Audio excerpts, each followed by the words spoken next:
and welcome to the Gothic Unicorn. Now today I am going to be giving you a bit of an update on what I'm doing and what I'm planning to do. And well, I'm also going to make a little bit of something because, well, why not?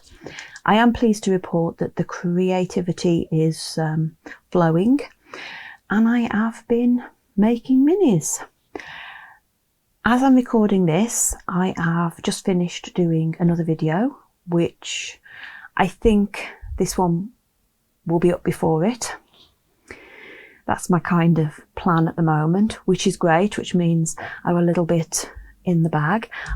And I have been working on my Christmas village. Now, I'm working on the Christmas village with the intention of sharing it closer to Christmas. But how do you feel about that? How would you feel about having Christmas at another time of year? It's a genuine question, you know. Are you the sort of person that likes to see things seasonally, or do you just not care? Let me know.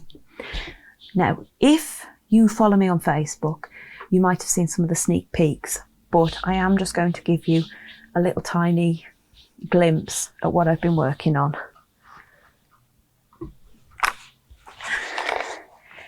And this is it. This is Mistletoe Cottage.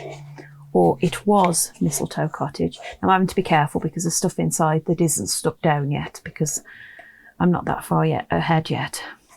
But I've got a building that looks like a building. And it will, very, very soon, have a purpose.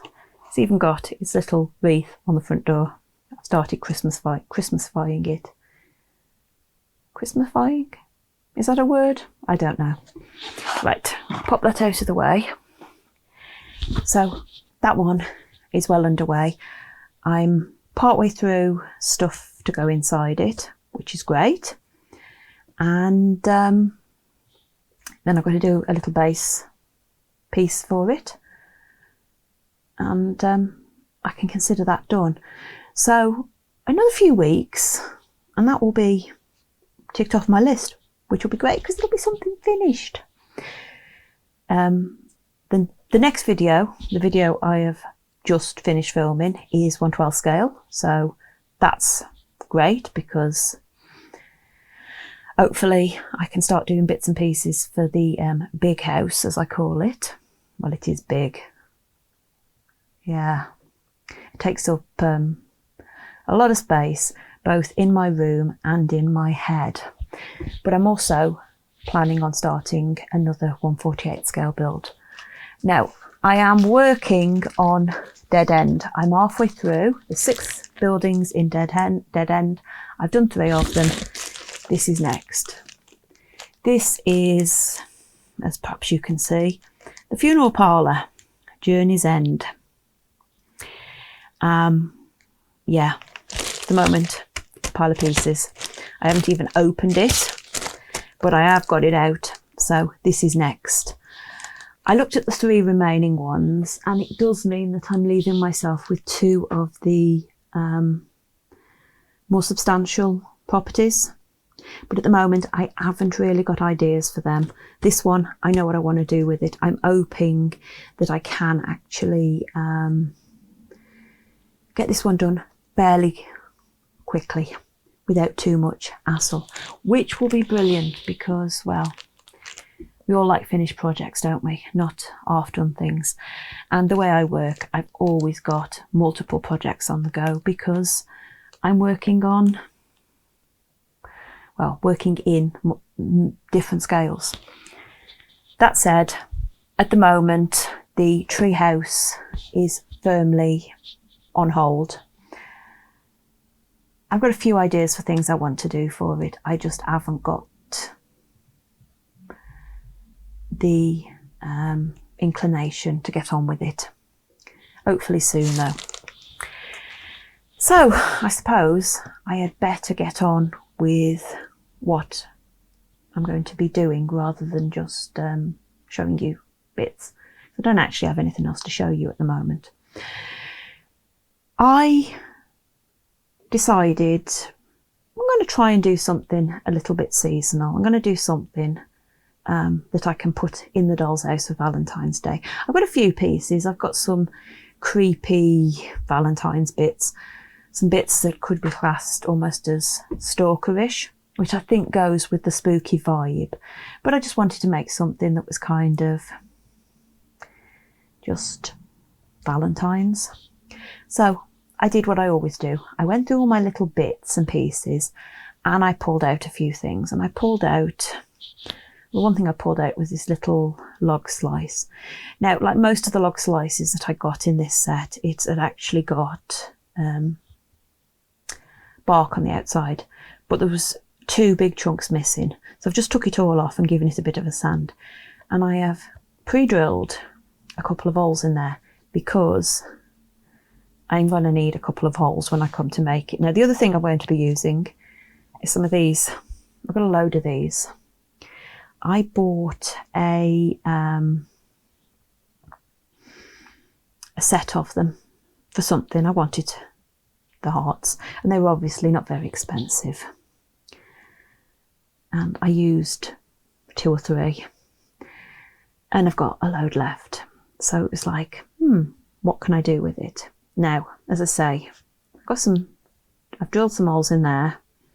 I've actually got 3 of these out because I've also been drilling holes in these because I'm going to put these onto some posts. Now the posts, I've already cut them as well. I'm being really efficient here today, sort of. They are just pieces of toothpick. Cut them down, really easy to do with a craft knife. I haven't even bothered to smooth them off because I am going to stick them into the holes, glue them in, and glue those bits on top because drilled holes even in the bottom. Again, I've done this prior to filming because I wanted to check that it would work. It's always a good idea to check that things will work before you start filming because otherwise you stand the chance of being severely disappointed. Now, the first thing I'm going to do is I'm going to give everything some paint. So I'm going to get the paint out and get back to you. I've got the paints, I've got the palette, and I've got a couple of brushes to start with.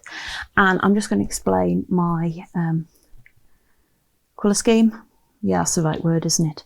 Well, I'm starting off with black. Can't go wrong with black, and it will work in my doll's house. Plan is that the base piece, this wooden piece, and these 2 pieces are going to be painted black because it'll just hopefully make them blend into the backgrounds. And then I've got a couple of pinks. These are just some random craft paint. Now, these were actually from a Easter stroke springtime set, and I got them for next to nothing because they were left in and they were in the sale. And I think it cost me about £2 for about 6 bottles of paint, which is great, but I don't use them very often. They're not colours that, well, they're pink. They don't really go with my sort of general aesthetic. Not for miniatures anyway. And then I've got some red. Now, I've got this red which is meant for artists. It's a cheap artist paint, but it's got a better pigment to it. I have not yet found a red craft paint that I like. And I'm actually using that because that one was out anyway for something else that I'm going to be working on. So I'm going to start with this, start with the black, the boring bit. And just pop a bit of paint in there. Now,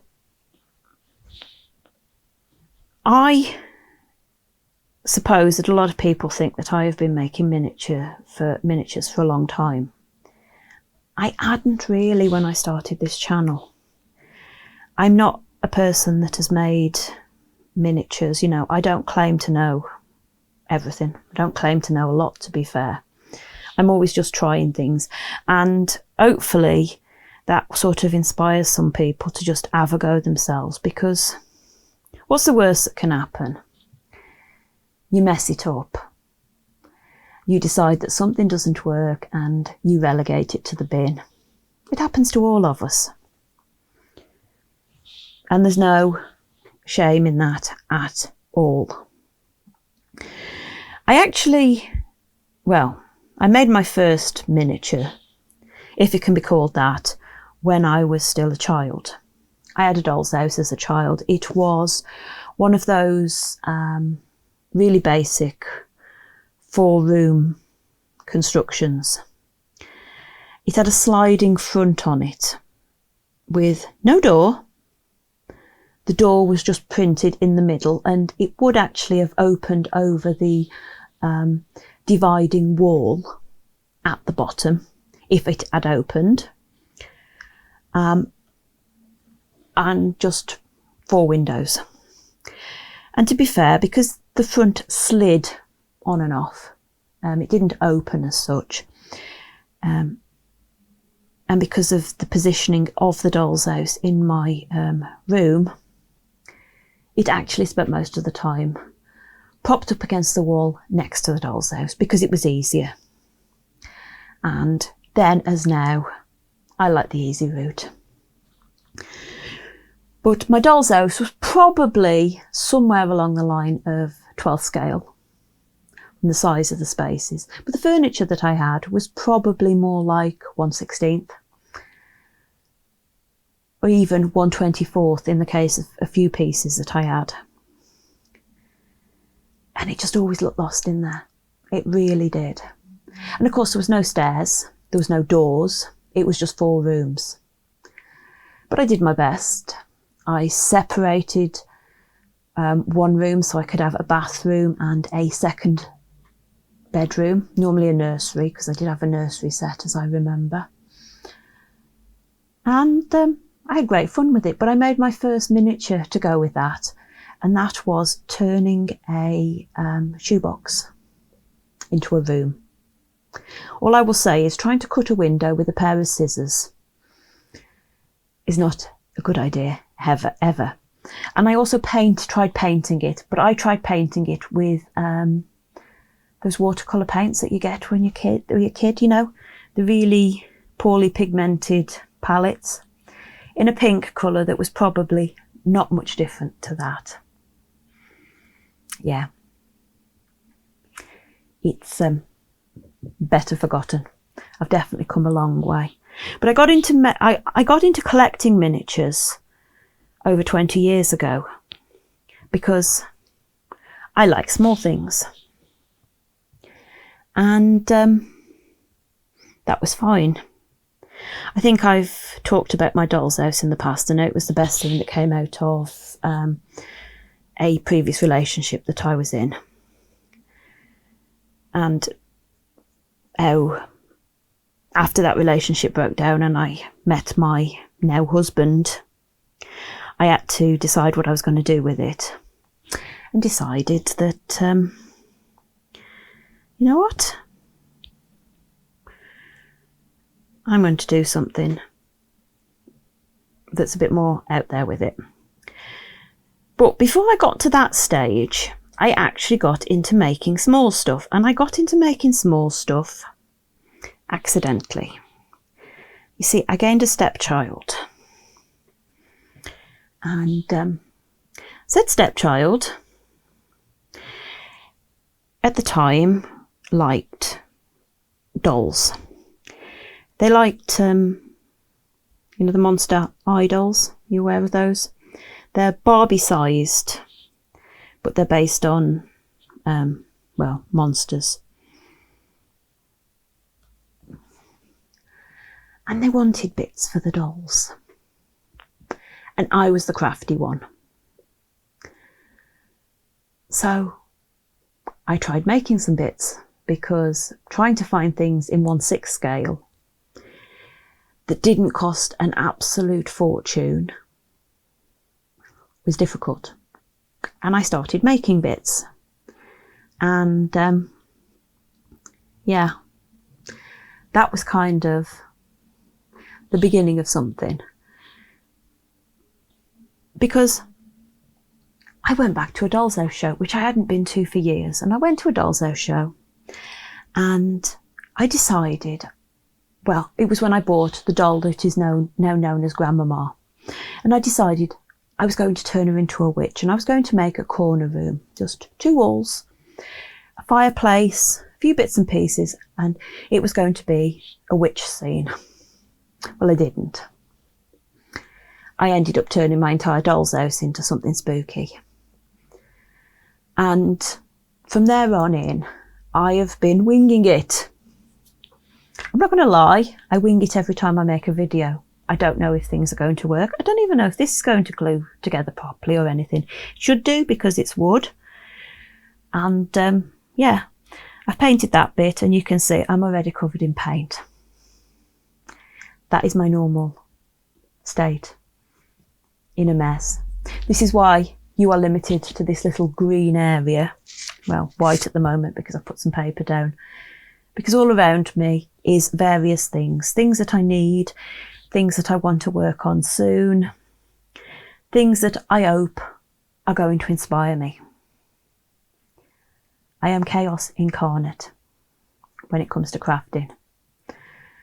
One of my friends, when I did paper craft, used to say that I was so tidy. No, I had to be so tidy because it was either complete and utter chaos or tidy.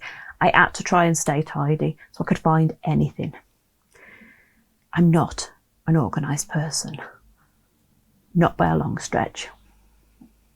In between the 1/6 scale stuff and going back into 1/12 as a maker rather than a collector, I got distracted by Sylvanian families. Calico critters, they might be in your part of the world, because that became the next thing that my stepchild was infatuated with. Now, that came about because, of course, I had my doll's house, and we got a doll's house donated by somebody that I worked with for my stepchild as a toy to try and distract from my very expensive piece. Now, there is actually a video on my channel. It is possibly the very first video I did, which actually shows what the doll's house was like at that stage in time. Very traditional, not the small fingers. Now, the problem is, when you buy a doll's house for a child, there's very little in the way of options. You can get very chunky, very long-lasting furniture that's meant for little kids, but it's a bit limited and it's very blocky, because that's what it is. It's wooden blocks. Or the other option is Sylvanian families. Now, Sylvanian families, they're the little animal characters, also known as calico critters, depending upon where in the world you are great. You can get everything, all the little bits and pieces, but they are somewhere between 1/16 and 1/24 scale. That is the scale that my treehouse is. It's a scale all of its own, and it is a real pain to build for them. You have to literally have one of the characters there, keep measuring it up against things, because it's really difficult to get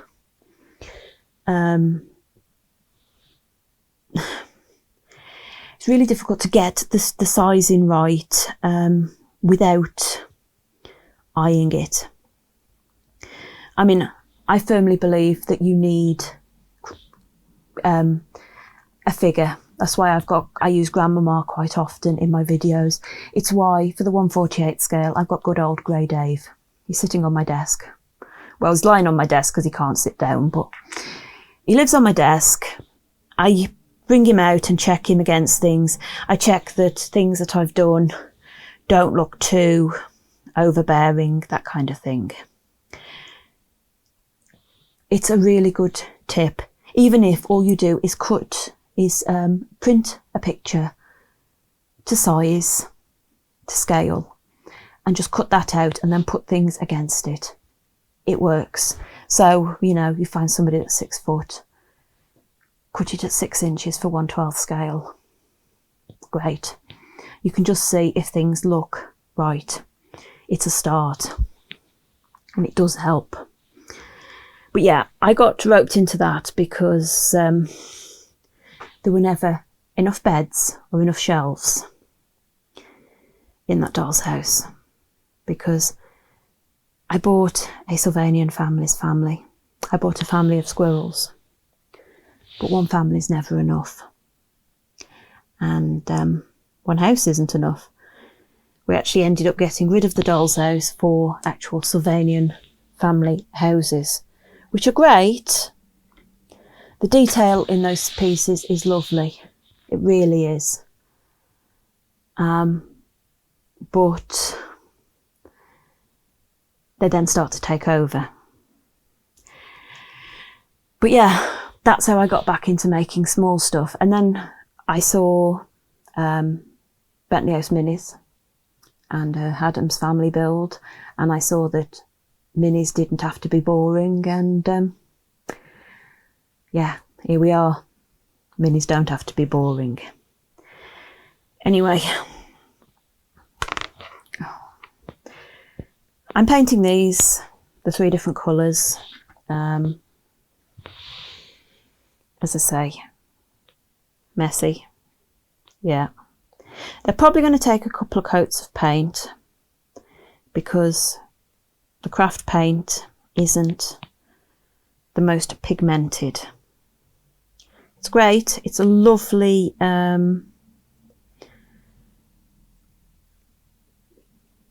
what's it? Yeah, it's a lovely thickness. It goes on quite nicely to most of the things I do, but it does sometimes need extra coats. And the other good thing about it is it does dry fairly quickly. So I'm just going to finish this bit of this, and yeah, you know, anyone can make anything. You just need to put your mind to it. It's like, I like making things with trash, even though I've stopped doing my trash to treasure videos because I got a lot of trash talking on them, because apparently I thought I was something. No, I'm just somebody who doesn't have a lot of money these days to spend on miniatures, but still wants pieces that are brilliant. I can't compare with the proper artists. I don't claim to. You know, I've bought pieces off artists that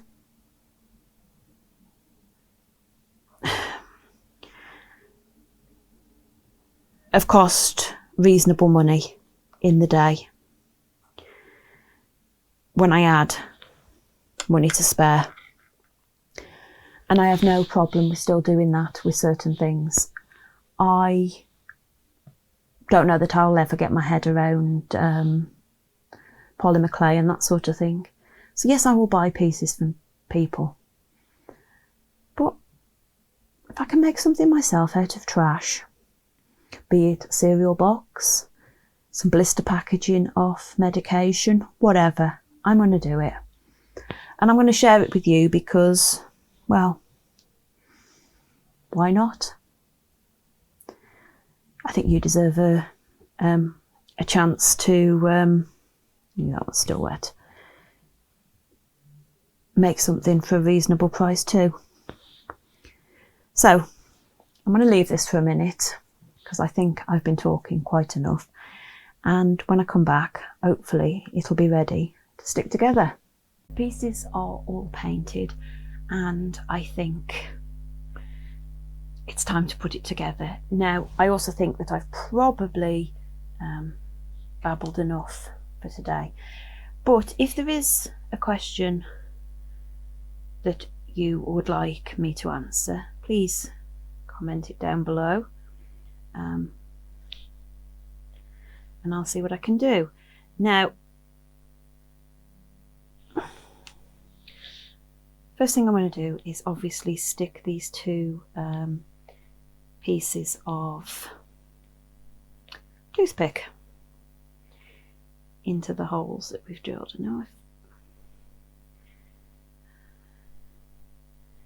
Now, I had a bit of a game with this because I'd got paint into the holes and paint over the edge of here, but I did actually manage to get the two of them in. And now they've got stuck again, always the way. Now you just want to clean off any glue, although it will dry clear. Well, my glue dries clear.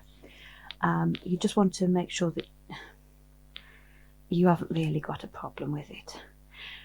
So there's my base. Try to make sure that they're nice and even, and I'm going to stick the two with the holes on top. Now, I haven't tried sticking these on since I've painted them. Probably should have done a dry fit, but hey ho. And all I'm going to do is I'm just going to push it on as far as I can. That should be enough. I'm going to repeat it with the other one. The holes that I've made are not massive, they're not really deep. They're only going to go in a couple of millimetres anyway. There we go. Now, I've chosen to leave my hearts plain. You could put a little message on them. You could turn them into love hearts, like the little sweets that we get here in the UK. I think they're called conversation hearts in the United States. I think that's the ones. So you could put a little message, but I'm afraid I'd got a really bad sort of anchoring to put some really sarcastic messages on them, so I thought, no, we'll just leave it plain, and then it'll just look like a nice little piece of